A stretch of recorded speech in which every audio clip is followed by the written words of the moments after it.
அட அட அட அட என்ன டேஸ்ட்டு என்ன டேஸ்ட்டு! நார்த்தங்காய் ஊறுகாய்னா நார்த்தங்காய் ஊறுகாய் தான்ப்பா.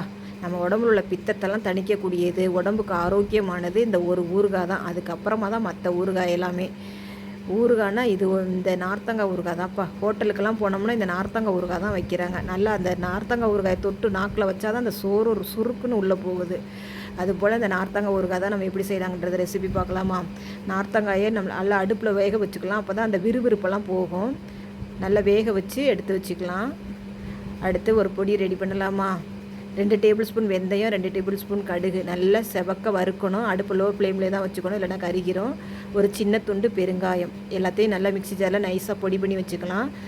நம்ம வேக வச்சுருந்த நார்த்தங்காயை பொடிசாக கட் பண்ணி எடுத்துக்கலாம். 100 கிராம் நல்லெண்ணெய் அதில் போய் நல்லா கலந்து கொடுத்துக்கலாம். நல்லா கிளறி விடுங்க. அந்த சூட்டிலே நம்ம ஒரு கைப்பிடி அளவு உப்பு, பத்தலைனாலும் போட்டுக்கலாம். 50 கிராம் தனி மிளகாத்தூள், நான் வீட்டிலே அரைச்ச மிளகாத்தூள் தான், தனி மிளகாத்தூள் நல்ல டேஸ்ட்டாக இருக்கும். 50 கிராம் வெல்லம், நிறையா வெல்லமும் போட்டால் நல்லாயிருக்கும். அவ்வளோதான் ஃப்ரெண்ட்ஸ்.